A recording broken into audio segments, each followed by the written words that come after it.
அன்னைக்கு வணக்கம், தந்தைக்கு வணக்கம், ஆசானுக்கு வணக்கம்.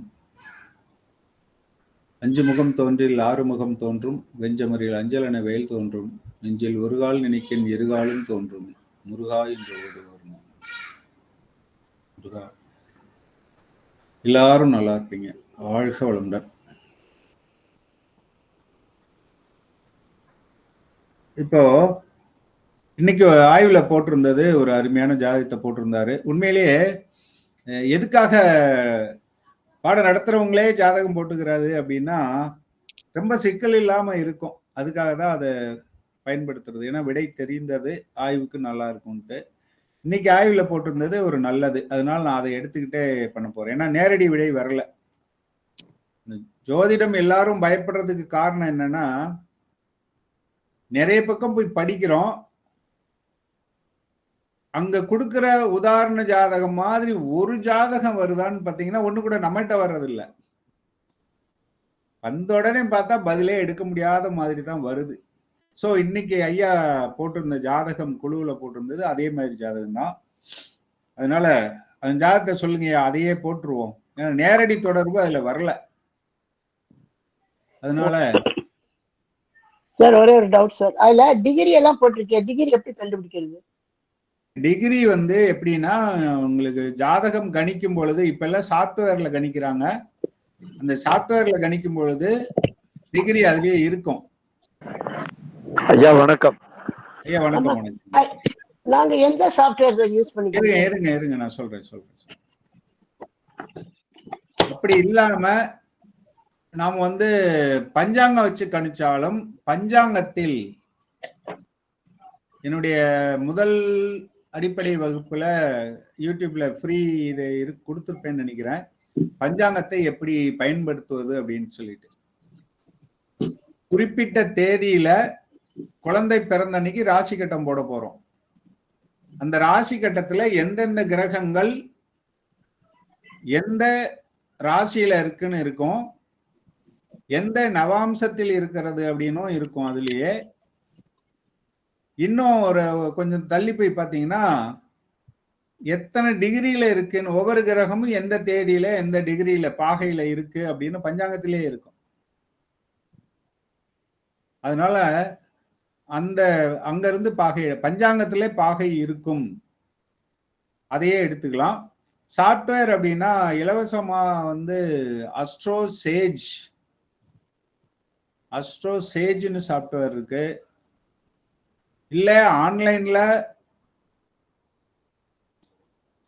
ஜாதகம் ஜோதிடம் எப்படி அடிச்சாலும் உடனே ஏதோ ஒரு வெப்சைட் வரும். அதுல நீங்க டேட்டு டைம் கொடுத்தீங்கன்னா கட்டம், ராசி கட்டம் டிகிரியோட கொடுத்துரும். அதனால பாகை அப்படி எடுத்துக்கலாம். சரியா மேடம்? ஐயா இந்த ஜாதகம் சொல்லிட்டுங்களா ஐயா? பிறந்த தேதி சொல்லுங்க ஐயா. 1/4/1997. 1/4/1997. 4:30 AM காஞ்சிபுரம்.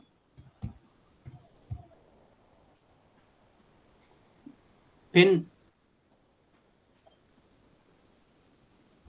வயது 28 ஐயா. கும்ப லக்னம். லக்னம் கும்பம். மீனத்துல சூரியன் 17 டிகிரி, சுக்கிரன் 17 டிகிரி. ரெண்டும் ஒரே டிகிரியா? ஆமா ஐயா. பாகை மட்டும் மாறுது, பரவாயில்லைங்களா ஐயா? அதாவது கலை மாறுது. கலை மாறுது ஐயா. இருக்கட்டும், அது பரவாயில்ல, அப்படியே இருக்கட்டும். சனி 16 டிகிரி, கேது 4 டிகிரி. ஓ, அவரு வேற அங்கே இருக்காரா?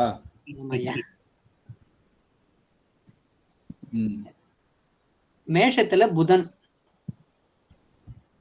5 டிகிரி,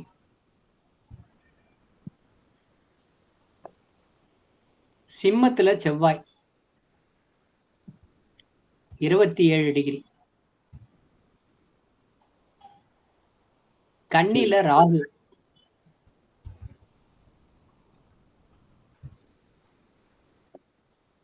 தனுசுல சந்திரன்.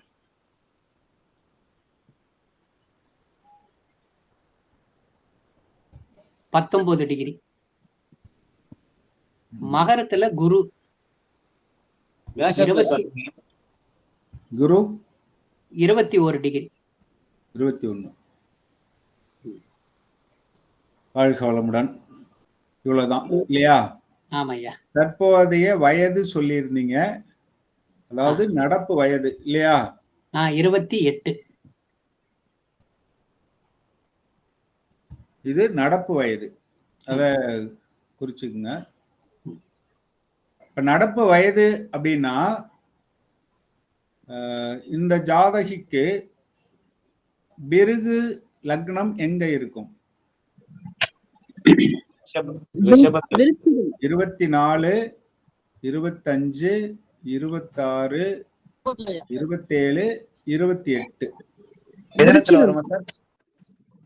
ரிஷபத்துல வரும். ஏன்னா லக்னத்துல இருந்தானே எடுக்கணும். அது எப்படின்னா, நீங்க சில பேரு குருவை நினைச்சுக்குவீங்க. இங்க நம்ம லக்னத்தை பயன்படுத்துறோம். பிருகு நந்தி நாடி வேற, இங்க பிருகு சக்கர பத்ததி அல்லது பிருகு சைக்கிள் பத்ததிங்கிறது லக்னத்தையே எடுத்துக்கிறோம். லக்னம் 1. அப்போ 12ஆம் வீடு லக்னத்துக்கு 12 என்பது 24. 24 வயதுல லக்னத்துக்கு 12ல வரும். 25 வயதுல லக்னத்துக்கு வரும். 2 சுற்று முடிந்து 3வது சுற்று ஆரம்பிக்குது. அப்போ 26, 27, 28. அப்போ இங்கதான் பிருகு லக்னம் எழுது. பிஎல் பிருகு லக்னம் இங்க வருது. சுற்று 3வது சுற்று. அதையும் ஞாபகம் வச்சுக்கோங்க. 3வது சுற்றுன்னு எதுக்கு சொல்றோம்? முதல் சுற்றா இருந்தா அடிப்படை சந்திரன் எடுத்துக்கணும். 2வது சுற்றுனா அடிப்படை புதனை எடுத்துக்கணும். புதன் காரகங்கள் ஓங்கி இருக்கும். புதன் காரகம் தான் வரும், அப்படி இல்லை. முதல் சுற்று அதாவது 1வது வயதுல இருந்து 12வது வயது வரையிலும், 1ல இருந்து 12 வரையிலும் முதல் சுற்றி அது சந்திரனுக்கு இருக்கும், சந்திரன் சார்ந்து இருக்கும். 2வது சுற்று 13ல இருந்து 24 வரையிலும் யாரை சார்ந்து இருக்கும்? புதன் சார்ந்து இருக்கும். அப்புறம் அதுக்கு அடுத்து சுக்கிரனை சார்ந்து இருக்கும். சோ இப்ப எத்தனாவது சுற்று? 3வது சுற்று. அப்ப சுக்கிரன் சார்ந்து இருக்கும். இத நம்ம கவனிச்சுக்கணும். சுக்கிரன் அங்க இல்ல, 3வது சுற்றுனா சுக்கிரனை எடுத்துக்கணும். அப்ப சுக்கிரன் சார்ந்து அப்படின்னு பார்க்கணும். சுக்கிரன் அப்படின்னா என்ன சொல்லியிருக்கோம்? திருமணம், மகிழ்ச்சி, கொண்டாட்டம், எல்லாத்துக்கும் காரகன் அவர் தான். வீடு, வாகனம், அதுக்கும் காரகன் அவர் தான். இப்ப பிருகு லக்னம் இங்க விழுந்திருக்கு. எங்க? ரிஷபத்துல விழுந்திருக்கு. இந்த பிருகு லக்னத்தை நம்ம என்னன்னு எடுக்கணும்? இந்த லக்னத்திற்கு, அதாவது பிறவி லக்னத்திற்கு அது எத்தனாம் பாவம்னு எடுக்கணும். பிறவி லக்னம், பிறவி லக்னத்துக்கு பிருகு லக்னம் எத்தனாவது வீட்டுல இருக்கு? 4ஆம் பாவத்தில். 4ஆம் பாவம். இப்ப பாவகாரகம் அப்படின்னு பார்த்தோம்னா 4 கல்வியை சொல்லுவோம். சுக்கிரன் வந்ததுனால அப்ப புதனா இருந்தா கல்வியை முழுசா எடுத்துக்கலாம். இப்ப சுக்கிரன் சுழற்சி, சுக்கிரன் சார்ந்த சுழற்சிங்கிறதுனால அடுத்தது எல்லாம் யோசிக்கணும். 4ல என்னென்ன இருக்கு? தாய் இருக்கு, வீடு, வாகனம், வீடு, வாகனம், அப்புறம் சொத்து, சுகம் எல்லாம் அதுலயே வந்துடும். சொத்து சுகம்னு சொல்றோம். அதான் சொத்து சுகம்னு சொல்றது என்னன்னா சுகஸ்தானம். நீங்க வடமொழி புத்தகங்கள்லாம் பாத்தீங்கன்னா சுகஸ்தானம்னு தான் இதை போட்டிருப்பாங்க. இப்ப சுகத்தை கொடுப்பதும் இதுதான், கற்பு என்பதும் இதுதான். அது இன்னும் ஆழமா போறப்ப அந்த எல்லாம் வரும்.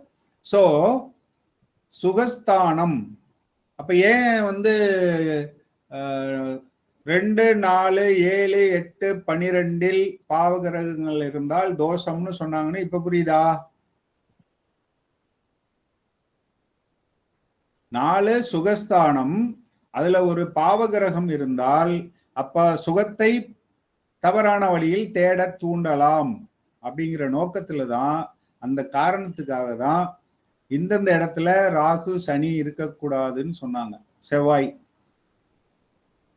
ஏன்னா செவ்வாய் என்பது வீரியம், அதனால அங்க செவ்வாய் இருந்தா சுகத்துக்கு வீரியமாக சுகத்தை தேட சொல்லும் அப்படிங்கிற இதுலதான் சொல்லியிருக்காங்க. அப்ப இந்த 4ஆம் பாவம் சுகத்தையும் குறிக்கும். சுக்கிரன் சார்ந்த சுகம் என்றால் திருமணம் என்றும் எடுத்துக்கொள்ளலாம். சரி, இப்ப இதோட போச்சா? இது இப்ப நல்லா புரிஞ்சுங்க. புதியவர்கள் நம்ம ஜாதகர் ஆண்னா குருன்னு எடுத்தோம், ஜாதகரை பெண்ணுனா சுக்கிரன் எடுத்தோம். இப்ப சுக்கிரனுக்கு 3ஆம் இடம்னோ அல்லது குருவுக்கு 5ஆம் இடம் என்றோ பிருகு லக்னத்தை எடுக்கக்கூடாது. ஜனன லக்னத்திற்கு, அதாவது கும்பத்திற்கு எத்தனாம் வீடுன்னு தான் பார்க்கணும் இந்த ஜாதகத்துல. பிருகு லக்னம் என்பது லக்னத்திலிருந்து எத்தனாவது பாவத்தில் விழுந்திருக்கிறது அப்படின்னு அல்லது ஓடிக்கொண்டு இருக்கிறது அப்படின்னு பார்க்கணும். இப்ப இந்த ஜாதகத்துல லக்னத்திற்கு 4ஆம் பாவத்துல இருக்கிறதுனால அது சார்ந்ததெல்லாம் எடுத்துக்கிறோம். அது மட்டும் தானா? இப்ப என்ன செய்ய போறோம், நம்ம பிருகுநந்தி நாடி விதியே எடுத்துக்கிறோம். எப்படி? 4, 8, 12ன்னு வரணும் திரிகோணங்கள். திரிகோணம்னா 1, 5, 9.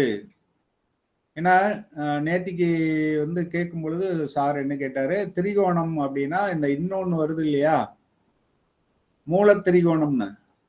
மூல திரிகோணம்ங்கிறது வேற. உதாரணத்துக்கு சனிக்கு மூல திரிகோண வீடு, சனிக்கு ஆட்சி வீடு கும்பம்னு ஒண்ணு இருக்கு,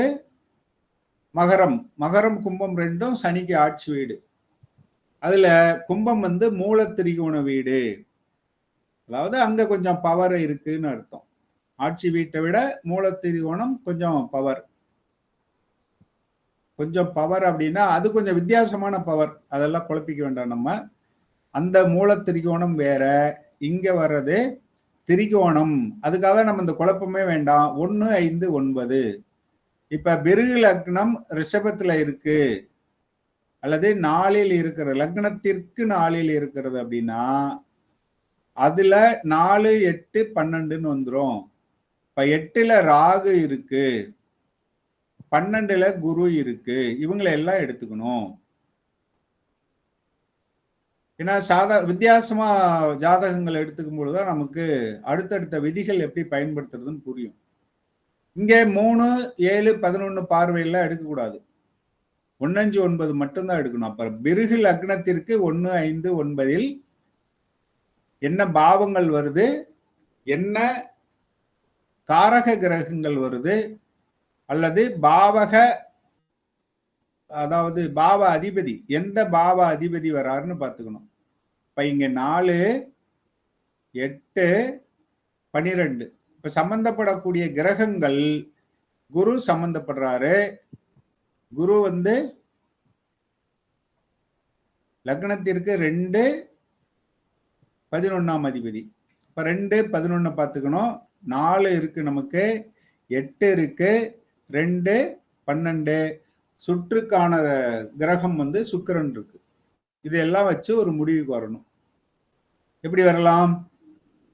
வயசை பார்க்கணும். அதுக்கு தான் ஜாதகம் கொண்டு வந்தாங்க. முன்னாடி இருந்தாங்கன்னா அதுக்கு தகுந்த மாதிரி நம்ம இந்த காரகங்கள்ல எதுன்னு தேர்ந்தெடுக்க முடியும்.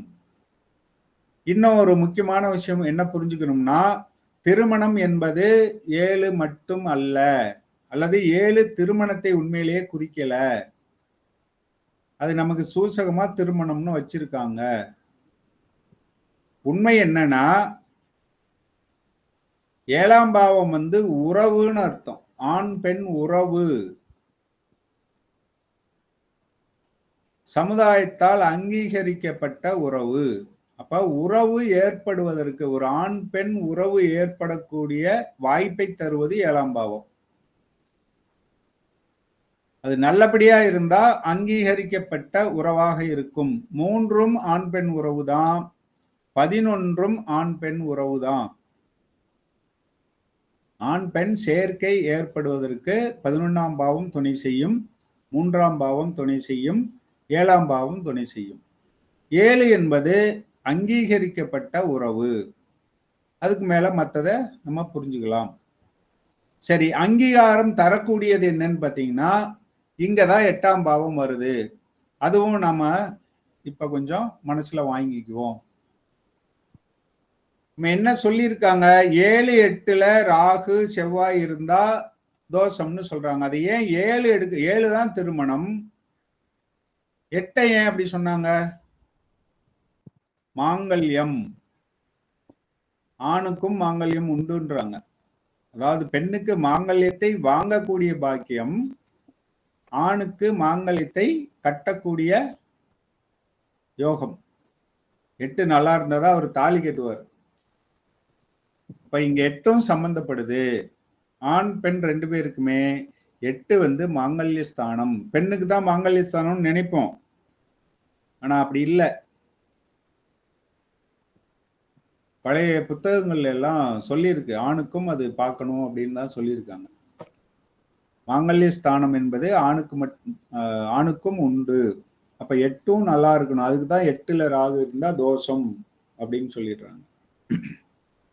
சோ இங்க என்னென்ன குறிக்குது? 4 வந்துருச்சு, 8 வந்துருச்சு. ஆமா, இதெல்லாம் அவ்வளவுதான். 4, 8, 12, 11 சம்பந்தப்படுது. 11 வந்து குரு 11ஆம் அதிபதி மேலதான் அது இருக்கு. அடுத்து 12 வரும்போது அது சுகஸ்தானம் இல்லையா? அதுவும் அதாவது 4 வந்து சுகம், எல்லா சுகத்தையும் குறிக்கும். குளிக்கிறது கூட ஒரு சுகம்தான், அதையும் குறிக்கும். 4 குறிக்கிற சுகம் எப்படின்னா, உடம்பு நல்லா இருக்கு, மனசு திருப்தியா இருக்கு. ஏன்னா 4 மனம்னு சொல்றோம். மனசு திருப்தியா இருக்கு, அந்த மாதிரி சுகத்தை, உணவு திருப்தி, இந்த சுகத்தை குறிப்பது 4. அப்ப உடல் சுகமும் அதுல சேர்ந்துருது. பொதுவான சுகங்கள் 4.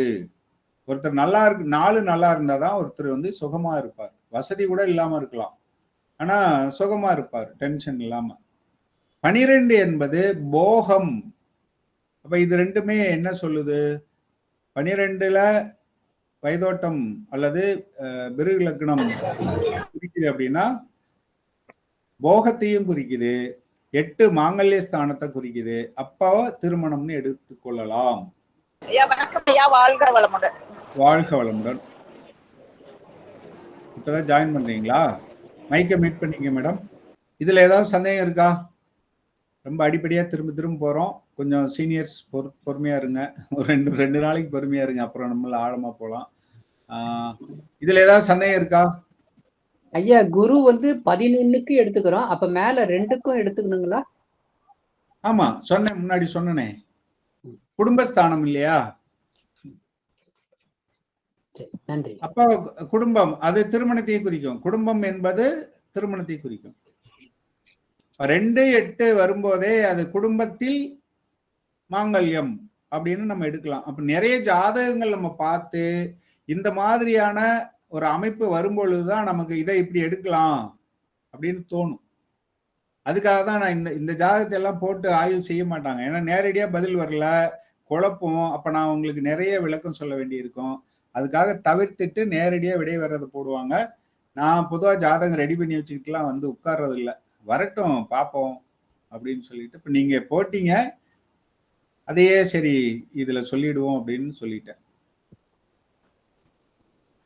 இந்த BL3 போட்டுக்கிறீங்க, அது மட்டும் ஒரு தடவை சொல்லுங்க. BL3ன்னு ஏன் போட்டேன்னா, BLங்கிறது பிருகு லக்னம் அப்படிங்கறத குறிக்குது. 3வது சுற்று அப்படிங்கிறத குறிக்கிறதுக்காக 3ன்னு போட்டேன். அதாவது 1 வயதுல இருந்து 12 வயது வரையில முதல் சுற்று. 1 வயதுல லக்னத்துல இருக்கும் பிருகு லக்னம், அதாவது ஜனன லக்னத்துல இருக்கும். 2வது வயதுல 2ல இருக்கும், 2ஆம் பாவத்துல. 5வது வயதுல 5ஆம் பாவத்தில் இருக்கும். 12வது வயதுல 12ஆம் பாவத்துக்கு வந்துரும். லக்னத்துக்கு 12. அப்ப 13வது வயதுல மீண்டும் லக்னத்துக்கே வருது. அப்ப முதல்ல லக்னத்துல இருந்ததுக்கும் இப்ப லக்னத்துல இருந்ததுக்கும் வித்தியாசம் வேணும் இல்லையா? அப்ப இது 2வது சுற்று. 24 முடிஞ்சு 25ல இருந்து 3வது சுற்று. இப்ப 28வது வயசு. வணக்கம், வாழ்க வளமுடன். 3வது சுற்றுல இருக்கு. அப்ப சுக்கிரன் சார்ந்து இருக்கும் அப்படின்னு எடுக்கிறோம். அதனாலதான் திருமணம்ங்கிறது இங்க நமக்கு கொஞ்சம் திருமணத்தை பத்தி யோசிக்கிற ஒரு இது வருது. 3வது சுற்று வந்து மேஷத்துல வராதுங்களா? லக்னம் 12 வயசுல வந்து மீனம். இருங்க நான் சொல்றேன். 1வது வயதுல எங்க இருக்குங்கய்யா? கும்பத்துல இருக்கு, லக்னத்துல இருக்கு இல்லையா? ஆமாங்க. 2வது வயதுல அது அப்படியே ஒரு இதா மேல போக. சரி. 3வது வயதுல மேஷம், ரிஷபம். அப்படி 3வது வயதுல எங்க இருக்கும்? மேஷத்துல இருக்கும். 4வது வயதுல ரிஷபம். சரி, ரிஷபத்துல வருது. இப்போ 13, 14, 15வது வயசுல 14வது வயதுல எங்க வரும்?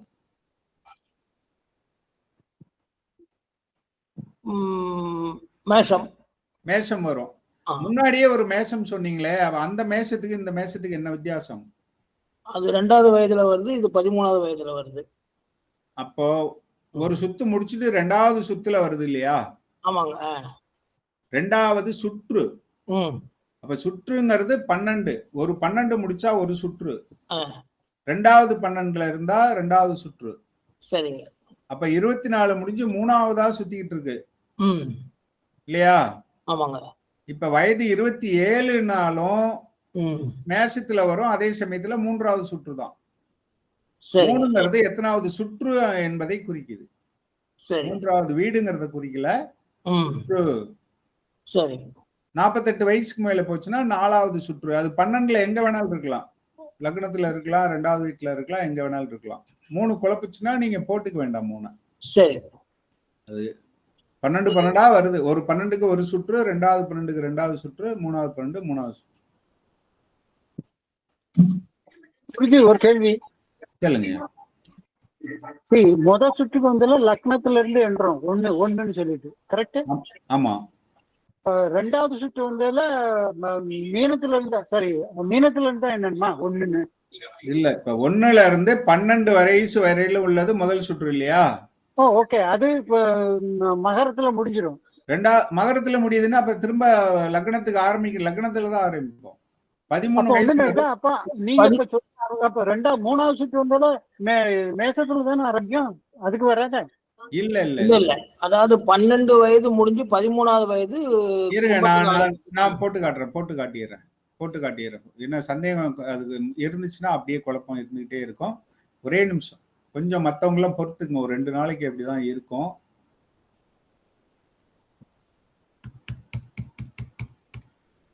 என்ன சந்தேகத்தை புரியாமே போயிட்டாங்கன்னா கடைசி வரையில அவங்க அப்படியே இருப்பாங்க.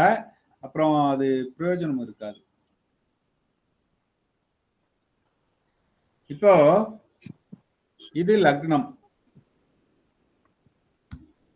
அப்ப இங்க என்ன வரும்? 1வது வயது இங்க இருக்கும், 2வது வயது இங்க, 3வது வயது இங்க, 4வது வயது 5வது வயது மிதுனம், 6வது வயதுல 6ஆம் பாவத்துல இருக்கும், 7வது வயதுல 7ஆம் பாவத்துல இருக்கும், 8வது வயது கன்னி 8, 9வது வயதுல துலாம் 9, 10ஆம் வயது விருச்சிகம் 10, 11ஆம் வயது தனுசு 11, 12. இது முதல் சுற்று. அதாவது இப்படி சுத்தி வருது முதல் சுற்று. அப்ப இதுக்கெல்லாம் 1ன்னு போடுவோம். இப்ப 2வது சுற்றுல எங்க ஆரம்பிக்குது? மீண்டும்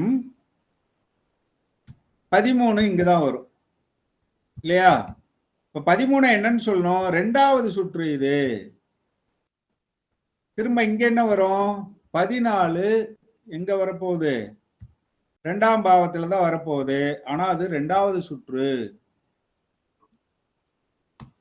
15 வயதுல எங்க வரப்போகுது? 3ஆம் பாவத்துல வரும். லக்னத்துக்கு 3ஆம் பாவத்துல வருது. எத்தனை வயசு? 15 வயது. இது எத்தனாவது சுற்று? 2வது. இதுவும் 2 தான் சார். 2 சுற்று. அப்ப இப்படியே வந்துகிட்டு இருக்கோம். இங்க வந்து பாத்தீங்கன்னா 24 2வது சுற்றுல முடியும். 24ங்கிறது 2வது சுற்று. அப்ப மீண்டும் 25 லக்னத்திலேயே வரும். அதுதான் 3வது சுற்று ஆரம்பிக்குது. சரியா? சரிங்க. அப்போ இப்ப போட்டதே பாத்தீங்கன்னா அடுத்து என்ன பண்ணிருப்போம்? 26வது வயது, 27வது வயது, 28வது வயது வரும். அதாவது 16 அப்புறம் 28. 28ங்கிறது எத்தனாவது சுற்று அது ஆக்சுவலா? இப்ப 3வது சுற்று. சரியா? புரிந்ததா? புரியுதுங்கய்யா. அப்ப முதல் சுற்று வரும்போது சந்திரனை காரகமா வச்சுக்குவோம். 2வது சுற்றுக்கு புதனை காரகமா வச்சுக்குவோம். 3வது சுற்றுக்கு யார காரகமா வச்சுக்கிறோம்? சுக்கிரனை காரகமா வச்சுக்கிறோம். அவ்வளவுதான். சந்தேகம் தீர்ந்ததா? வாழ்க வளமுடன். Excuse me, sir. Come again. சொல்லுங்க. 3வது சுற்று எதுல வருது? நீங்க இப்ப காட்டுறீங்களா அந்த ஸ்லைடு? 3வது சுற்றா? ஆமா, இப்ப நீங்க காட்டுறீங்களா? அதை அழிச்சிட்டீங்களா? ஓகே, இருங்க, எனக்கு கொண்டு வரலாம். 3வது சுற்று. 3வது சுற்று அதாவது 1 2 3ன்னு வரிசையா போட்டுக்கிட்டே வாங்க. அவ்வளவுதான். ஓகே. ஓ, 28வது வயசு வந்தால இந்த 3rd சைக்கிள்னு சொல்றீங்களா? ஆமா, 28வது வயசுன்றதுனால 3வது சைக்கிள். அது 36 வரைக்கும் 3rd சைக்கிள் தான். 36 வரையில வரும். 3 12 36. அதான் சொல்றேன். 36 வரைக்கும் சைக்கிள் அதுதான் வரும். ஆமா. Okay, thank you.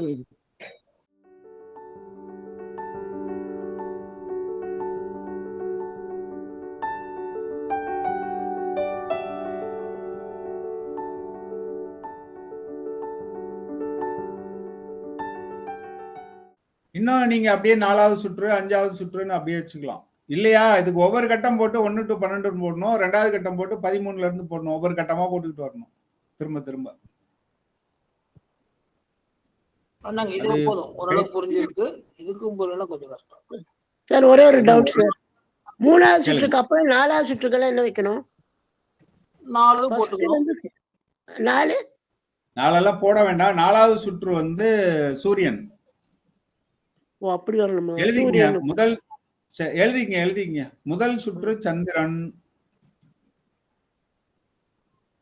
2வது சுற்று புதன், 3வது சுற்று சுக்கிரன், 4 சூரியன்,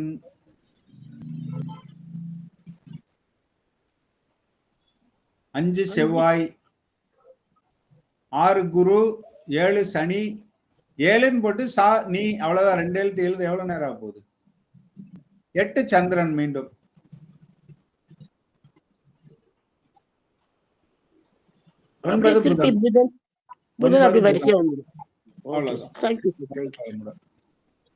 ஐயா, இது கான்ஸ்டன்டா? இது கான்ஸ்டன்ட். இந்த சைக்கிள் இதுல சேஞ்சே கிடையாது. அதுல ஒண்ணும் மாற்றம் வராது. அச்சா, எல்லா ஜாதகத்துக்கும் முதல் சைக்கிள் வந்தால சந்திரன் தான். ஆமா ஆமா ஆமா. தேங்க்யூ.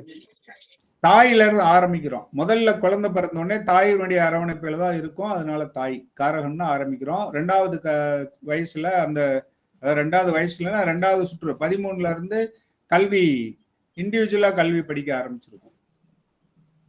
அதுக்கு முன்னாடி அம்மா உட்காந்து சொல்லி கொடுத்துட்டு இருப்பாங்க. தசா சைக்கிளுக்கு இதுக்கு சம்பந்தம் கிடையாது. தசா சைக்கிளுக்கு இதுக்கு சம்பந்தம் இல்லை. Okay, thank you. சரி, இப்போ இன்னொரு முக்கியமான விஷயம் சொல்லணும். ஏன் வந்து நான் புத்தகம் வாங்கறது ரொம்ப யோசிக்க சொல்றேன் அப்படிங்கிறத பாத்தீங்கன்னா, இன்னைக்கு ஒரு குரூப்ல பிருகுநந்தி நாடி புக்கு போடுங்கன்னு சொல்லிட்டு நிறைய பேரு புக்கு போட்டிருந்தாங்க, பிடிஎஃப். அதுல ஒரு புக்ல தாமத திருமணத்துக்கு விளக்கம் கொடுத்திருக்காங்க. எடுத்துக்காட்டு ஜாதகம், சுக்கிரன் செவ்வாய் சேர்க்கை இருக்கு, விதியின் காரகன் சனியும் பார்க்கிறார் அப்படின்னு எழுதி, ஆனா திருமணம் நடக்கல அப்படின்னு போட்டிருந்தாங்க. ஜனன ஜாதகத்தில் இருக்கிற சனி வந்து விதியின் காரகன்னு நான் சொன்னா? விதியின் காரகன் சனிதான். ஆனா எந்த சனியை சொன்னோம்? கோச்சார சனி. கோச்சார சனியை சொன்னோம். விதியை அவர் என்ன பிறந்த உடனே கொடுப்பாரு எல்லாத்தையும்? ஏன் விதியின் காரகன் கோச்சார சனின்னு சொல்றோம்? புரியுதா? சனிதான் விதியின் காரகன். ஜாதகத்துல இருக்கிறத வந்து பார்த்துட்டு நீங்க அந்த ஜனன ஜாதகத்துல இருக்க சனி வந்து கொடுப்பாருன்னு முடிவு பண்ணிட்டீங்கன்னா, அப்ப அதை தவிர வேற எதையுமே கொடுக்க மாட்டாரு இல்லையா? இப்ப ஜனன ஜாதகத்துல இருக்கிறவரு ஏதோ ஒரு முக்கியமானத வீட்டையும் திருமணத்தையும் மட்டும் சொல்றாரு. அப்ப கல்வி எல்லாம் கொடுக்க மாட்டாரா? அதனால கோச்சார சனி தான் சுத்திக்கிட்டே வந்துகிட்டு இருப்பாரு. அவர் வந்து எப்பப்ப எதை தொடுறாரோ அதை கொடுப்பார். இப்ப விதியின் காரகன் யாரு? சனின்னு சொல்றதை விட கோச்சார சனி தான் விதியின் காரகத்தை கொடுக்கிறவர். அப்ப இப்ப அந்த புக்கை வாங்கி படிச்சீங்கன்னா என்ன ஆகும்? அதனாலதான் புத்தகத்தை தேர்ந்தெடுக்கிறதுக்கு முன்னாடி ரொம்ப கவனமா இருக்கணும். அந்த புதுசா வந்தவங்களை நல்லா புரிய வச்சுட்டு போகணுங்கிறதுனால. பிருகு சைக்கிள் நல்லா புரிஞ்சிருச்சா? இன்னும் யாருக்கா சந்தேகம் இருக்கா? புரியுது சார், நல்லா புரியுது சார். தேங்க்யூ. வாழ்க வளமுடன். இப்போ அடுத்தது விதிகள் அப்படின்னு பார்த்தோம்னா, நம்ம முன்னாடியே இந்த விதிகள்லாம் சொல்லியிருந்தோம். கொஞ்சம் விதிகள், ஒரு ஜாதகத்தை எப்படி பார்க்கணும், எப்படி ஆய்வு செய்யணும் அப்படிங்கிறத சொல்லியிருந்தோம். ஜாதகத்தை எடுத்த உடனே என்ன செய்யணும்? ஜாதகத்தை எடுத்த உடனே எதை பார்க்கணும்? கேள்வி என்னன்னு பார்க்கணும்னு சொல்லு. கேள்வி என்னன்னு தெரியணும் நமக்கு. கேள்வி தெரிந்தவுடன் அந்த கேள்வியை குறிக்கக்கூடிய காரக கிரகம். வாழ்க வளமுடன். காரக கிரகம் எதுன்னு பார்க்கணும். காரக கிரகம் எதுன்னு தெரிஞ்ச உடனே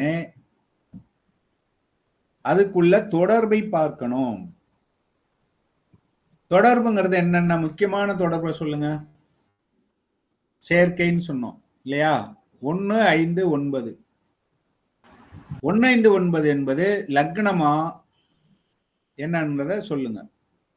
காரக கிரகத்திலிருந்து காரக கிரகத்திலிருந்து 1, 5, 9. அடுத்து 7, 2. இது மட்டும் நல்ல சேர்க்கை, நல்ல தெளிவான சேர்க்கைன்னு எடுத்துக்கணும். அதை வச்சுக்கிட்டு பலன் சொல்லணும்.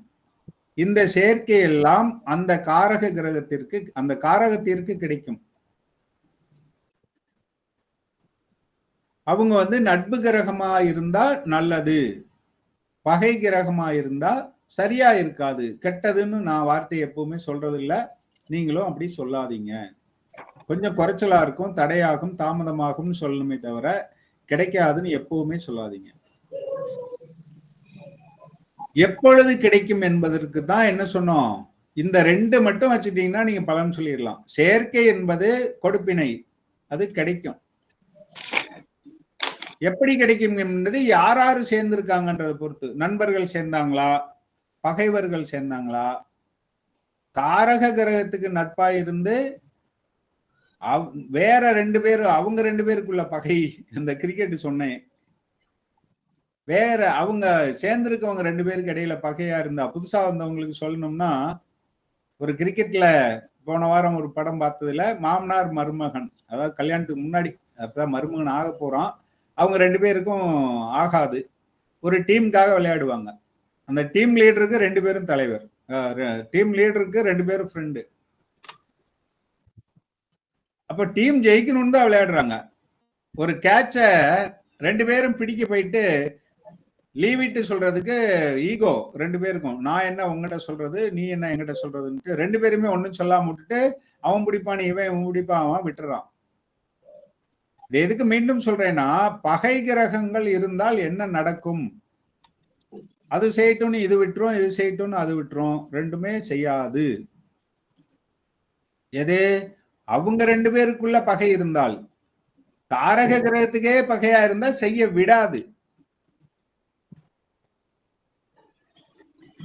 அப்போ எப்படி எடுக்கணும்னு பாத்துங்க. இப்ப கேப்டனுக்கே பகையா இருந்தாங்கன்னு வச்சுக்கோங்க, எனக்கு இவன் சான்ஸே தர மாட்டேங்கிறான் இந்த கேப்டன், இவனுக்கு போய் பேர் வாங்கி கொடுக்கணுமா? அப்போ ஒரு காரகிரகத்துக்கு பகையா இருக்கிறது வேற, அவங்க வேலையை செய்ய மாட்டாங்க. காரக கிரகத்துக்கு நட்பா இருந்து அந்த சேர்க்கை பெற்ற 2 கிரகங்கள் ஒன்றுக்கொன்று பகையா இருந்தா காரக கிரகத்துக்கு தொல்லை பண்ணாது, ஆனா அதுக்கு நல்லதும் பண்ணாது. இதுங்க 2 பேரும் அடிச்சுக்கிட்டு. இந்த உதாரணத்தை மனசுல வச்சுக்கிட்டீங்கன்னா நட்பு பகை விவரம் புரியும்.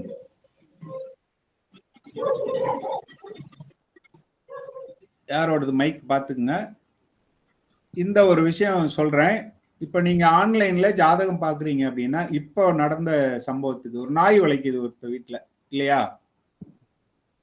இது பிரசன்னம். இது உங்களுக்கு ஒரு பிரசன்னம். இந்த பிரசன்னம் படிச்சீங்கன்னா இதுக்கெல்லாம் சாஸ்திரத்துல என்ன சொல்லி, நாய் உழைச்சா என்ன, அந்த பக்கம் ஏதாவது ஒரு மேளம் சவுண்டு கேட்டா அதுக்கு என்ன, அந்த மாதிரி எல்லாம் இருக்கு. அதை வச்சுக்கிட்டே நீங்க பலன் சொல்லலாம். ஜாதகத்தை பார்த்து சொல்ற பலனை விட இந்த பலன்கள் கரெக்டாக இருக்கும். ஆன்லைன்ல பார்த்தாலும் சரி, அல்லது நீங்க வீட்டுல உட்காந்து ஆபீஸ்ல பார்த்தாலும் அங்க நடக்கிற சம்பவங்கள் ஜாதகத்துக்கு விடை சொல்லும், கேள்விக்கு விடை சொல்லும். நான் இங்க பிருகுநந்தி நாடியில பிரசன்னம் சம்பந்தம் இல்லதான், இருந்தாலும் எனக்கு அப்பப்போ தோன்றதெல்லாம் உங்கள்கிட்ட சொல்லிடுறேன். என்னங்க நீங்க பாடத்தை விட்டுட்டு யூடியூப்ல ஒருத்தர் கமெண்ட் போட்டிருந்தார், நீங்க வளவளன்னு பேசிட்டு இருக்கீங்க, விஷயத்த சொல்ல மாட்டேங்கிறீங்கன்ட்டு. ஐயா இந்த ஜாதகத்துக்கே நாய் குலைச்சிட்டு இருக்கு ஐயா. இல்ல அதோட அருமை புரிஞ்சவங்களுக்கு தான் தெரியும், யூடியூப்ல பாக்குறவங்களுக்கு புரியாது. சரி, இப்ப நட்பு பகையை பற்றி கிரக நட்பு இல்ல பலன் எல்லாம் அதுல நான் சொல்லிட்டு வந்தேன்னா அது டைவர்ட் ஆயிடும். இது இப்படி பயன்படுத்தலாம்ங்கிறத வேணா நான் சொல்லலாமே தவிர ஒன்னொன்னுக்கும் பலன் சொல்லிட்டு போக முடியாது. நம்மளே டைவர்ட் ஆகி எங்கேயோ போயிடுவோம், பாடம் இது முடிக்க முடியாம போயிடும். நீங்க அதுக்கு மேல ஆய்வு பண்ணிக்கணும், அல்லது அது பார்ப்போம், அப்புறம் பேசுவோம். இப்போ அதே மாதிரி தும்மல் கூட எடுக்கலாம், சகுனங்கள். ரைட்டு. இப்ப கிரக நட்பு பகை தான் நமக்கு ரொம்ப முக்கியம். ஏன்னா பலன் சொல்லும் போது நட்பா பகையான்னு சொன்னேன் இல்லையா?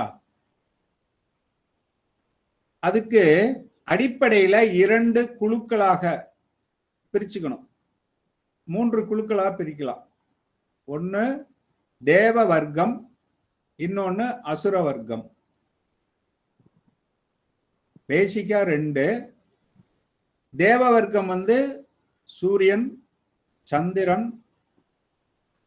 எழுதிக்கங்க. தேவ வர்க்கம் சூரியன் சந்திரன் செவ்வாய் குரு, 4 பேரு தேவ வர்க்கம். தேவ வர்க்கம்னு சொல்லுவாங்க, இல்லைன்னா குரு அணி அப்படின்னு சொல்லுவாங்க. குரு அணி. இன்னொன்னு சுக்கிர அணி. இப்படி வச்சுக்கோங்கன்னா சிம்பிளா இருக்கும், சுக்கிர அணின்னு வச்சுக்கோங்க. சுக்கிர அணிங்கிறது எப்படின்னா சுக்கிரன் புதன் சனி, இந்த 3 பேர் தான் சுக்கிர அணி. 3 4 7 தான் கிரகங்கள். ராகு கேது வராதுங்களா? ராகு கேது தனியா எடுத்துக்குவோம். ராகு கேது சாயா கிரகங்கள்.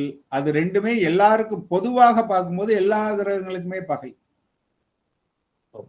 ஏன்னா எல்லாத்துக்குமே தடை தான் பண்ணும். இதுதான் பொதுவான விதி. 3 வகையா பிரிக்கிறோம். ஒண்ணு குரு அணி. குரு அணியில சூரியன் சந்திரன் செவ்வாய் குரு 4 பேர் இருக்காங்க. சுக்கிர அணியில 3 பேர் இருக்காங்க. ராகு கேது தனியா ஒரு அணி. அவங்க எல்லாத்துக்குமே கொஞ்சம் பிரச்சனை கொடுப்பாங்க அப்படின்னு வச்சுக்கோங்க, யாருக்குமே பிடிக்காதுன்ற மாதிரி. இப்ப நட்பு பகையை இதை வச்சு எடுக்கலாம். அப்போ தேவ அணிக்கும் அசுர அணிக்கும் பொதுவா பிடிக்காது. பொதுவாக இப்ப சூரியனுக்கு நட்புனா கண்டிப்பா இந்த 4 பேரை சொல்லிடலாமா? சூரியன், சந்திரன், குரு, செவ்வாய் 4 பேரும் ஒருத்தருக்கு ஒருத்தர் நட்பு. இது பொதுவானது. எந்த ஜோதிட முறையினாலும் இவங்க 4 பேரும் நட்பு தான். அங்கிட்டு 3 பேர் இருக்காங்க, அவங்க 3 பேரும் நட்பு தான். சனி, புதன், சுக்கிரன் 3 பேரும் நட்பு தான்.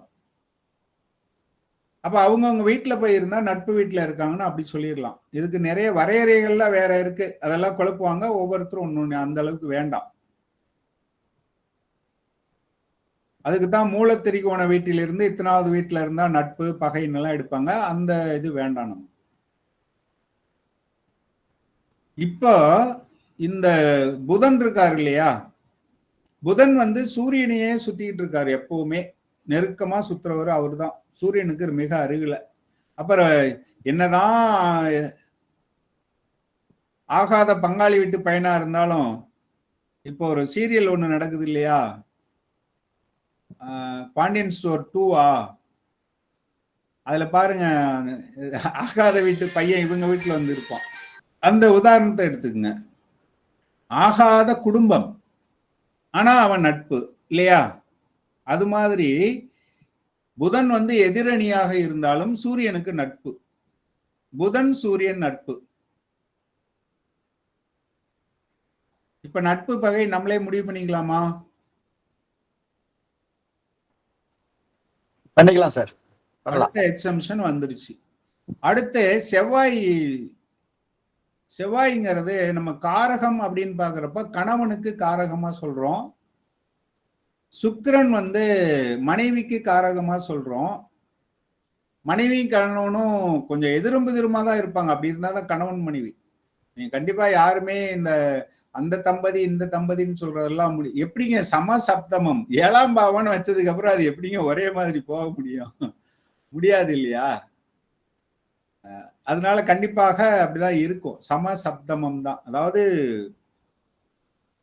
கொஞ்சம் இப்படி அப்படியும் இருக்கும், ஆனா விட்டு கொடுக்கவும் மாட்டாங்க. சமசப்தமம்னு என்னன்னா விட்டு கொடுக்கவும் விட்டு கொடுக்காது, ஒத்து போகவும் ஒத்து போகாது. சில நேரங்கள்ல ஒத்து போகும், சில நேரம் ஒத்து போகாது. அப்பதான் உண்மையிலேயே பாசமா இருக்காங்கன்னு அர்த்தம். அதை புரிஞ்சுக்குங்க. பாசமா இருந்தாதான் சண்டை போடுவாங்க. ஏயா அந்த பொண்ணுகிட்ட பேசினேம்பாங்க. உங்க மேல பாசமா இல்ல அப்படின்னா என்ன பண்ணுவாங்க, அவன் யார்கிட்டயோ பேசிட்டு போறான், நமக்கு என்னன்னு இருப்பாங்க. அதை புரிஞ்சுக்கணும்.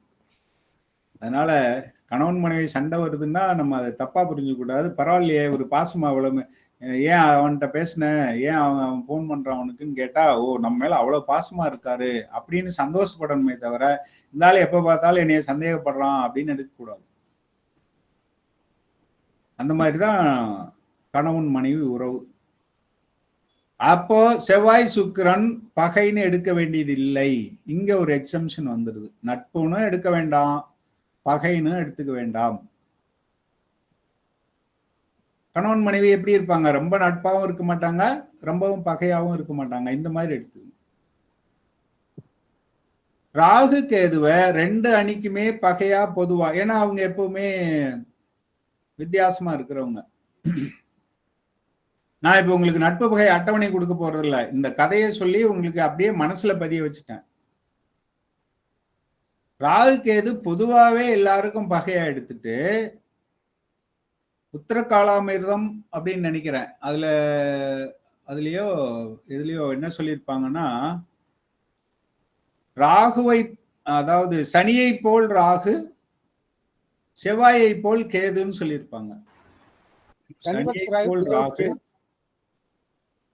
என்னங்கய்யா? சனிவத் ராகு, குஜவத் கேது. ரைட். நான் தமிழ்ல சொல்றேன், நீங்க சான்ஸ்கிரிட்ல சொல்றீங்க. வாழ்க வளமுடன். அது சமஸ்கிருதம். சனியை போல் ராகு. அப்ப 2 பேரும் ஒரு மாதிரியே இருப்பாங்கன்னா அவங்க 2 பேருக்குள்ள பகை சொல்ல வேண்டியது இல்லானே.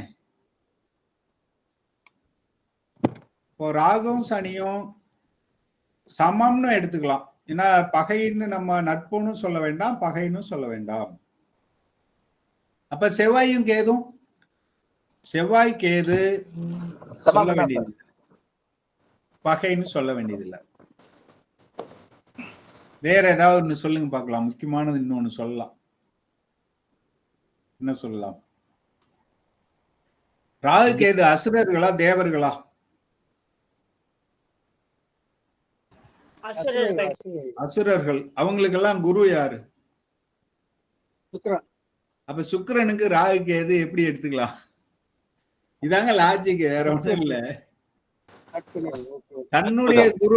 தன்னுடைய குரு கிட்ட போய் இவங்க ஏதாவது பண்ணுவாங்களா? அப்ப சுக்கிரனுக்கு ராகு கேது நட்புன்னு எடுக்காட்டி போங்க, பகைன்னு எடுக்க வேண்டியது இல்லை. இவ்வளவுதாங்க உறவு. இதை வச்சுக்கிட்டு எடுத்துக்கொள்ளலாம். ஒவ்வொரு புத்தகத்துல வேற வேற மாதிரி இருக்கும். நான் லாஜிக்கோட சொல்லிட்டேன். அட்டவணை நீங்களே போட்டுக்கலாம். குருவுக்கு சில நாடி புத்தகத்துல என்ன இருக்கும்னா, குருவுக்கு இன்னைக்கு ஷேர் பண்ண புத்தகத்திலேயே ஒரு புக்ல என்ன இருக்குன்னா, குருவுக்கு யாருமே பகை இல்லைன்னு இருக்கு. குருவுக்கு புதன் பகைங்கிறத, குருங்கிறது என்ன உலோகம்? தங்கம். தண்டம். புதன்கிற பேரே வந்து மெர்க்குரி. இங்கிலீஷ்ல மெர்க்குரிங்கிறது பாதரசம். தங்கத்துல பாதரசத்தை போட்டா என்ன ஆகும்? பட்டுச்சுன்னா என்ன ஆகும்? அதாவது ஆக்சுவலா உருகாது. அப்படியே என்ன ஆகும்? மண்ணு மாதிரி போயிருப்ப. ஏன்னா நான் அனுபவிச்சேன் அதை. பிசிக்ஸ் லேப்ல லிக்விட் லென்ஸ்னு ஒரு எக்ஸ்பெரிமெண்ட், அதை சொல்லி கொடுத்துட்டு இருக்கும்போது இந்த குழந்தைங்க என்ன பண்ணிடுச்சு, இந்த கப்ல மெர்க்குரி வச்சிருப்போம், அதை தட்டி விட்டுருச்சுங்க. சார் திட்டுவாருன்னு அதுங்க சொல்லல, நைஸா அப்படியே ஒதுங்கி இந்த பக்கம் வந்து நின்னுச்சுங்க. நான் அப்படி கையை வச்சுட்டு செஞ்சுக்கிட்டே இருக்கேன். கல்யாண மோதிரம் நான் பார்த்து டிசைன் பண்ணி இந்த இதெல்லாம் இனிஷியலா வித்தியாசமா EMPE அப்படின்னு போட்டு, அதாவது ரன்னிங் லெட்டர்ல போட்டு செஞ்சு வச்சிருந்தேன். பிராக்டிகல்லாம் முடிச்சுட்டு கை கழுவும் போது பார்த்தா மோதிரத்தை காணோம், எங்க போச்சுன்னு தெரியல. தேடிக்கிட்டே வரும்போது பார்த்தா ஏதோ மண்ணு தூள் மாதிரி வெள்ளையா, அந்த சுண்ணாம்பு அடிச்சுட்டு கடைசியில கீழே இந்த மிச்சம் இருக்கும் பாருங்க, அது மாதிரி தூள் கொஞ்சம் கிடந்துச்சு. எனக்கு அப்பவும் அதான் மோதிரம்னு தெரியல. அதுக்கப்புறம் கொஞ்சம் யோசிச்சா சரி இதுதான், ஏன்னா கொஞ்சம் கொஞ்சம் மஞ்சள் தெரிஞ்சது ஒவ்வொரு இடத்துல. அப்ப தூள் தூளா போயிடுச்சு. அப்புறம் எப்படி குருவும் புதனும் நட்பாக இருக்க முடியும்? பகை இல்லைன்னு வேணா வச்சுக்கலாம் தவிர,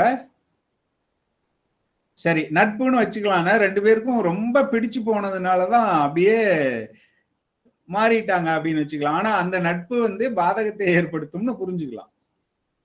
புதன் குரு, நான் இதுல இருந்து தான் சொல்றேன், எங்கேயும் படிச்சு இருக்கிறத விட இதுல எப்படி புரிஞ்சுக்கலாம். ரொம்ப நட்புனா ஈருடல் ஓர் உயிர் அப்படிங்கிற மாதிரி ஒன்னா கலந்துடுறாங்க. அப்படி கலக்கும் போது என்ன ஆகுதுன்னா பிரயோஜனம் இல்லாம போயிடுது அந்த உறவு. அப்ப அந்த நட்பு வந்து அவ்வளவா பிரயோஜனப்படல. சில நேரத்துல பிரயோஜனப்படலாம். இதையும் நீங்க இதுல இருந்தே எடுத்துக்கலாம். எப்போ வந்து இதை மாத்தணுமோ, இப்ப புதன் வந்து சரியில்லை, அதை மாத்தணும்னா குருவை விட்டா என்ன பண்ணிடுவாரு, புதனை வந்து மாத்திடு, அது மெர்க்குரியா இல்லாம பண்ணிடுறாரு. குரு சரியில்லைன்னா புதனை விட்டோம்னா என்ன பண்ணிடுவாரு, அவர் குருவா இல்லாம மாறிடுவாரு. சோ இந்த மாதிரி வந்து நம்ம யோசிச்சு பலன் எடுக்கலாம். ஏன் செவ்வாய்க்கு சொல்ல வந்தீங்க? செவ்வாய்க்கு கேது வந்து செவ்வாய் போலங்கிறதுனால, சனிக்கு எப்படி ராகு, சனியை போல ராகுனா அவங்க ரெண்டு பேரும் பகை அல்ல, சனியும் ராகும் பகை இல்லை அப்படின்னா, செவ்வாயை போல் கேதுன்னு சொன்னா செவ்வாயும் கேதும் பகை அல்லன்னு எடுத்துக்கலாமா? ஏன்னா நட்பா இல்லையாங்கிறது வேற. ரெண்டு பேருக்கு ஒரே குணம் அப்படின்னா பகை இல்லைன்னு எடுத்துக்கலாம் இல்லையா? இப்ப ராகு நல்லவரா கெட்டவரா, கேது நல்லவரா கெட்டவராங்கிறதே கூட நம்ம நோக்கத்தை பொறுத்து மாறும். எப்படி நோக்கத்தை பொறுத்து மாறும் அப்படின்னு எடுத்தீங்கன்னா, எப்படி நோக்கத்தை பொறுத்து மாறும்? இப்ப எனக்கு வந்து முக்தி அடையணும்னு ஆசை இருக்கு. அதிகமா எதுவும் நான் போய் உலகியல் இதுல மாட்டிக்க கூடாதுன்னு நினைக்கிறேன். அப்போ கேது என்னை என்ன செய்வாரு, நான் என்ன வேண்டுதல் பண்ணாலும், ஆனா எனக்கு கிளாஸ்ல 100 பேர் என் கிளாஸ்ல படிக்கணும், அடுத்த மாசம் 200 பேர் படிக்கணும், லட்சக்கணக்கில் சம்பாதிக்கணும்னு நான் வேண்டுனாலும் எனக்கு அவர் என்ன பண்ணுவாரு, ஒரு 10 பேருக்கு மேல சேர விட மாட்டாரு, தடையை கொடுத்துருவார். அப்ப அவர் என்ன பண்றாரு, முக்தி அடைய வேண்டும் என்ற என்னுடைய நோக்கத்திற்கு, இல்ல நீ முக்தி அடையணும்னு நினைக்கிற, அதே நேரத்துல காசும் சேரணும்னு நினைக்கிற, காசு வந்தா உன்னால முக்தி அடைய முடியாது சாமி, அதனால வேண்டாம், உனக்கு இவ்வளவு பேர் தான் உங்கள்கிட்ட சேரணும், நான் தான் தடுக்கிறேன் பாரு. இப்ப நான் என்ன சொல்லுவேன், கேது நல்லது பண்ணாரு எனக்குன்னு நான் சொல்லுவேன். அப்ப நல்லவரா கெட்டவராங்கிறது அந்த நோக்கத்தை பொறுத்துதான். கேது ஒரு நோக்கத்தை செய்யறாரு, அவர் ஒரு பாதையில நம்மளை இழுத்துட்டு போறதுக்காக செய்யறாரு. அப்போ அவர் நம்ம எடுத்துக்கிறத பொறுத்தான். கோடிகளில் சம்பாதிக்க வேண்டும் என்று நினைப்பவனுக்கு ராகு நல்லவர். ஏன்னா கோடீஸ்வரன் யாரோ ராகுவுடைய சம்பந்தம் இல்லாம குரு சுக்கிரன் பௌர்ணமி சந்திரன் இருந்தா கூட ஆக முடியாது, கோடீஸ்வரன் ஆக முடியாது. ஏன்னா கோடிகளில் சம்பாதிப்பது என்றால் திருட்டுத்தனம் இல்லாமல் ஏமாற்றாமல் கண்டிப்பாக சம்பாதிக்க முடியாது. நீங்க ஜாதகம் பார்க்கறதுக்கு பலனை இதை வச்சுக்கோங்க. கோடிகள்ல சம்பாதிக்கணும்னா ஒண்ணு இன்கம் டேக்ஸ்லயாவது ஏமாத்தி ஆகணும். எப்படிங்க ஒரு 10 பேரையாவது ஏமாத்தாம ஒருத்தருக்கு எப்படி கோடிக்கணக்கில் செய்யறோம்?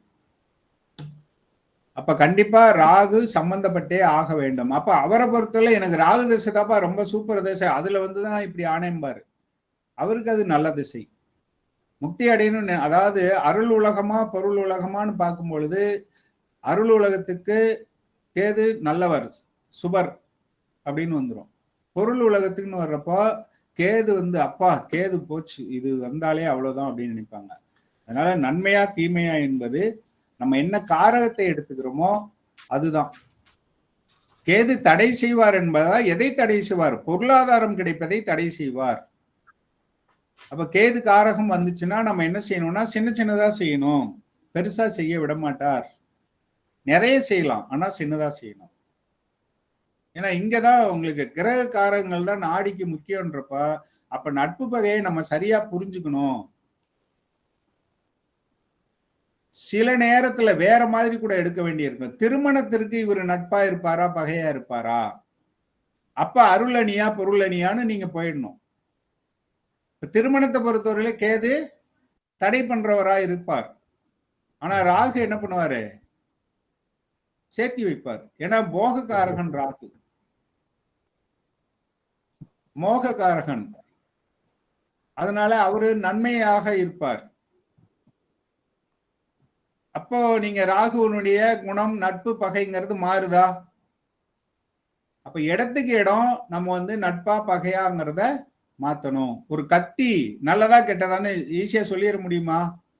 ரவுடி கிட்ட இருந்ததுன்னா அது நெகட்டிவ், ஒரு டாக்டர் கையில ஆபரேஷன் பண்றவர்கிட்ட இருந்துச்சுன்னா அது நல்லது. கிரக காரகத்தை இப்படி புரிஞ்சுக்குங்க.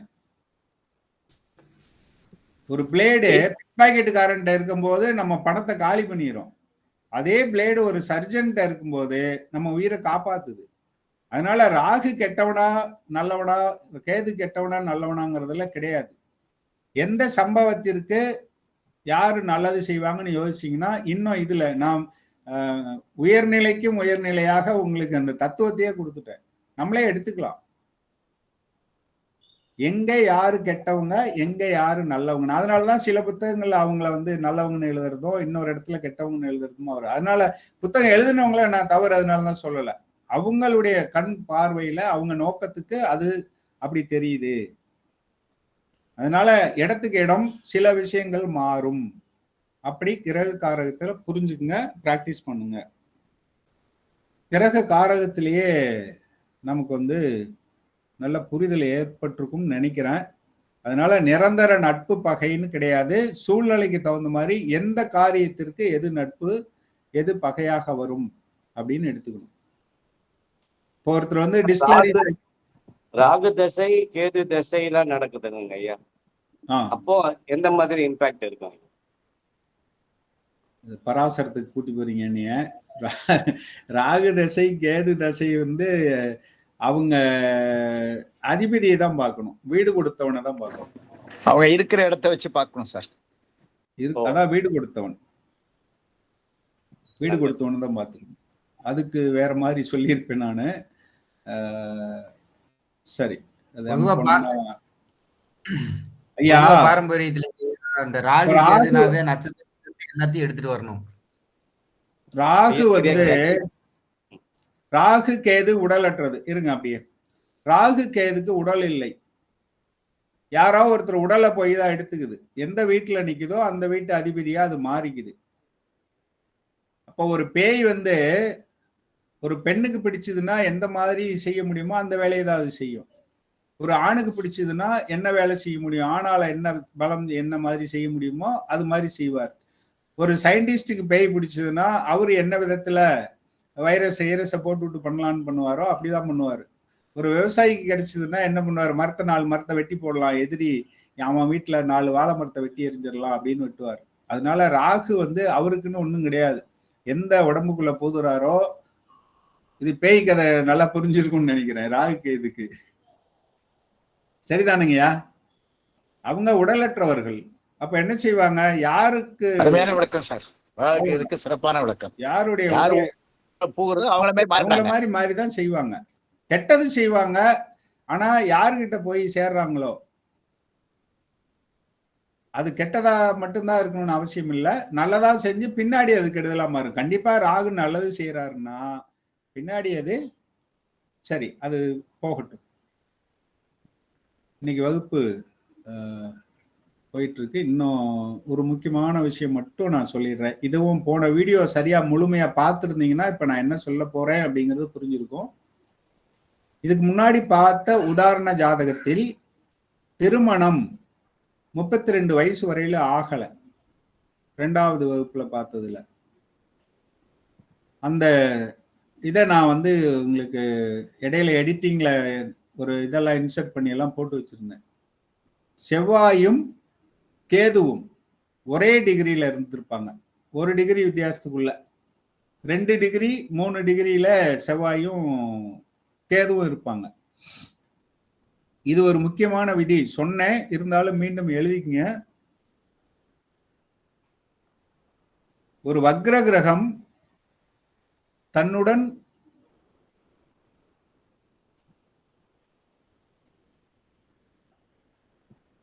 மிக நெருங்கிய பாகையில் உள்ள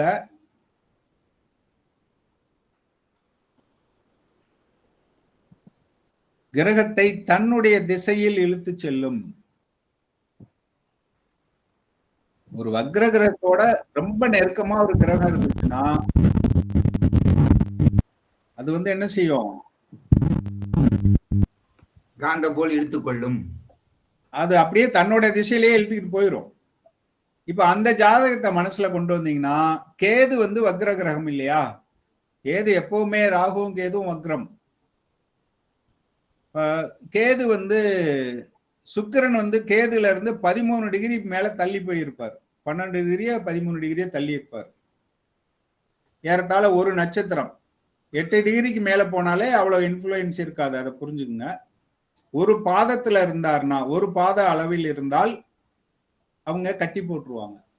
ஒரு பாதத்தை தாண்டி போயிட்டு 8 டிகிரி வரையிலும், அதாவது 3 பாதம் வரையில் இருந்தாங்கன்னா 2, 3 பாதங்களில் இருக்கும்போது தக்கப்புவார், அப்படியே கொஞ்சம் இழுபறியா இருக்கும்.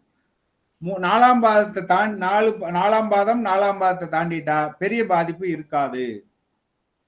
அப்ப சுக்கிரன் கேதுகிட்ட இருந்து தப்பிச்சு போயிட்டாரு, அவரு வளஞ்சொலியா போயிட்டு இருக்காரு. ஆனா செவ்வாய் கேதுகிட்ட 1 டிகிரிக்குள்ள மாட்டி இருக்காரு. ஒரே 1 டிகிரி வித்தியாசத்துல, ஒரே பாதத்தில். நீங்க 1 டிகிரி வித்தியாசம்னா வேற சமயத்துல பாத்தீங்கன்னா வேற வேற பாதமா கூட இருக்கும். ஒருத்தர் 3 டிகிரியில இருப்பாரு, இன்னொருத்தர் 4 டிகிரினா உங்களுக்கு கணக்கு எப்படி வரும்? 2 வேற வேற பாதமா இருக்கும். இப்ப அப்படி எடுத்துக்க கூடாது. ஒரு பாத வித்தியாசம் என்பது 3 டிகிரி 20 மினிட். அப்ப 3 டிகிரி வரையில வித்தியாசம் எந்த பாதத்துல இருந்தாலும் அவங்கள இவங்க வந்து கண்ட்ரோல் பண்ணுவாங்க. அப்ப கேது செவ்வாயை பின்னோக்கி இழுக்குது. இப்ப பாருங்க, இதுல சொல்லிடலாமா? செவ்வாய் பின்னோக்கி போகுது இடஞ்சுழியாக, சுக்கிரன் வலஞ்சுழியாக போகுது, எப்படி திருமணம் நடக்கும்? அப்ப ஒரு சுத்து வந்து திரும்ப கொண்டாந்து அவர்கிட்ட விட்டாதான். இழுத்துக்கிட்டே போவாரா 18 வருஷத்துக்கு?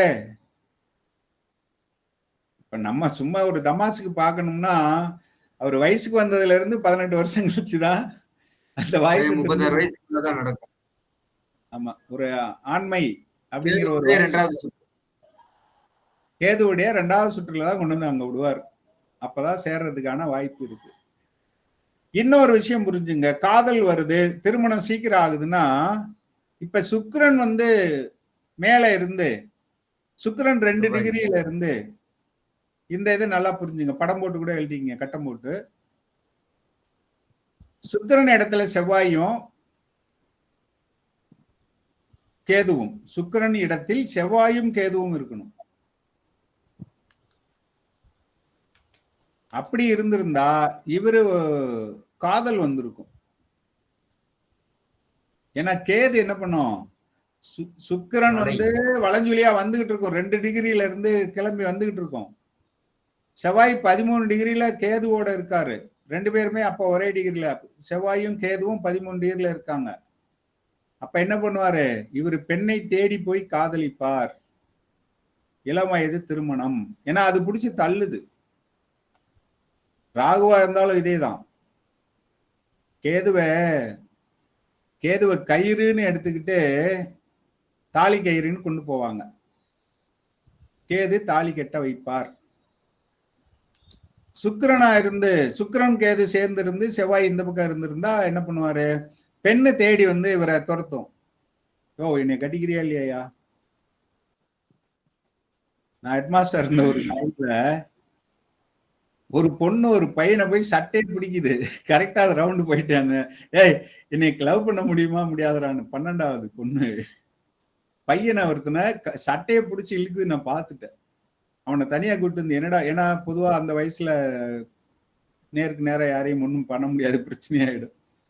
தனியா கூட்டு வந்து, என்னடானா சார் லவ் பண்ண முடியுமா முடியாதுன்னு மிரட்டுது சார் என்ன அப்படின்னா, அதுக்கு எனக்கு வந்து அந்த சம்பவம் ஞாபகம் வருது. இதுதான் இப்ப அந்த சுக்கிரன் வந்து கேதுவோட சேர்ந்து செவ்வாயை நோக்கி போகுது அப்படின்னு எடுத்து. அந்த லவ் மேரேஜ் முடிஞ்சே இருக்கும், குருவின் பார்வையும் கிடைக்கிறதுனால லவ் மேரேஜ் சக்சஸ் ஆகும்.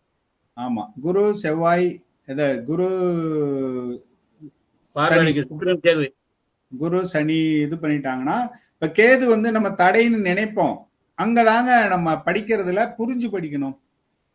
அதாவது கேதுங்கிறது மெல்லியது, மெல்லிய கயிறு, மெல்லிய கயிறினால் செய்யப்பட்டது வலை. கேதுக்கு வலைங்கிற காரகம் எல்லாம் கிடையாது, மெல்லியது நீளமானது, இவ்வளவுதான். அந்த மெல்லிய நீளமானதுல என்னென்னலாம் செய்வோமோ அதையெல்லாம் காரகமா கொண்டு வந்துடுறாங்க. அதெல்லாம் நம்ம கொண்டு வந்தது. அடிப்படை என்னன்னா, கேதுங்கிறது மெல்லியது நீளமானது. அப்ப ஊசி நூல், ஊசி நூல் மட்டும்தான் சொல்லலாம், ஊசி நூல் மட்டும்தான் சொல்லலாம். அதுக்கு மேல ஊசி நூல்ல என்னென்னலாம் தைக்கிறோமோ அதெல்லாம் கேதுக்கு சொல்லிடுறாங்க, அவ்வளவு. அதெல்லாம் நம்ம சொன்னது. அது மாதிரி நேத்திக்கு சொன்னது கூட இந்த வீட்டுக்கு சொன்னது, இப்ப ஐயா சொன்னார் இல்லையா, வீடு 4, 4க்கு 12 நடந்துச்சுன்னா அது வந்து வீடு வந்து விற்பனை ஆகும் அப்படின்னாரு. இதை வச்சு சொல்லும் போதுதான் நீங்க வீட்டுல கர்ப்பிணி பெண், அதாவது கர்ப்பமா இருக்கும்போது வீடு கட்டக்கூடாதும்பாங்க. ஏன்னா கர்ப்பமா இருக்காங்கன்னா 5ஆம் பாவம், அப்ப போய் 4ஆம் பாவத்தை இயக்கணும்னா 5க்கு 12 கர்ப்பம் களைய வாய்ப்பு இருக்கிறது. வீட்டுல மருமக மாசமா இருந்தா வீடு கட்டக்கூடாதுன்னு ஒரு சம்பிரதாயம் இருக்கு. அது காரணம் என்னன்னா, வீடு 4ஆம் பாவம், நீங்க 4ஆம் பாவத்தை இயக்குனீங்கன்னா 5ஆம் பாவத்துக்கு அது 12ஆம் பாவம், அப்ப கர்ப்பம் களைய வாய்ப்பு இருக்கு. ஜோதிடப்படியும் வீட்டுல வேலை செஞ்சா அந்த பொண்ணு மாசமா இருக்குங்கிறதுக்காக சரி சரி நீ ரெஸ்ட் எடுன்னு சொல்லுவாங்க. திடீர்னு கொத்தனார் வந்து மா ஒரு டீ போட்டு கொடுமானா யாரும் இல்லாத நேரத்துல அந்த பொண்ணு தான் போய் அடுப்புல வேலை பார்க்க வேண்டியிருக்கும், 2 செங்கல்ல போய் எடுத்து போட வேண்டியிருக்கும். அடுத்து வந்து சூடு, சிமெண்ட் சூடு, அப்ப அபார்ஷன் ஆக வாய்ப்பு இருக்கு. ஜோதிடத்திலும் கரெக்டா தான் வருது. வாழ்க்கை வளமுடன். இப்ப நடத்துறதுல மட்டும் ஏதாவது சந்தேகம் இருந்தா கேளுங்க, வகுப்பை இதோட நிறைவு பண்ணிப்போம். ஏன் இப்ப இந்த உதாரண ஜாதகத்துக்கு எங்க இருந்து எந்தெந்த கிரகத்தை மட்டும் அப்படியே பாத்துடலான்னு? உதாரண ஜாதகத்துல எந்தெந்த கிரகத்தை பார்க்கணுமா? எதுல இருந்து எதை எதை பாத்துறணும்? என்னத்துக்கு சொல்லுங்க, ஏதாவது என்ன நீங்க பண்ணணும், எதுக்காக அப்படின்னு சொல்லுங்க. இது திருமணத்திற்கு தான். திருமணத்திற்கு ஆணுடையதா பெண்ணுடையதா அதெல்லாம் கேட்கணும். பெண் ஜாதகம். பெண் ஜாதகம் தானே? ஆமா ஐயா. சுக்கரன் பார்க்கணும். பெண் ஜாதகம்னா சுக்கிரனை எடுத்துக்குங்க. சுக்கிரன் எங்க இருக்கு? மீனத்துல இருக்கு. சுக்கிரனுக்கும் செவ்வாய்க்கும் தொடர்பா இருக்கானா 6. சுக்கிரன் செவ்வாய் 6, 8 உள்ளது. நீங்க பராசரத்துல பாத்தீங்கன்னாலும் 6, 8 வந்து சரியா சொல்ல மாட்டோம். இங்க பாத்தீங்கன்னா சுக்கிரன் செவ்வாய் 2ல செவ்வாய் இருக்கலாம், 5ல இருக்கலாம், 9ல இருக்கலாம். சரியா? அப்ப திருமணம் தாமதம், நேரடி தொடர்பு இல்லை. ஐயா கோச்சார செவ்வாயை பார்க்க வேண்டாமா? கோச்சார செவ்வாய் வரும்போது திருமணத்தை கொடுப்பார், வரும்போது கொடுப்பார்.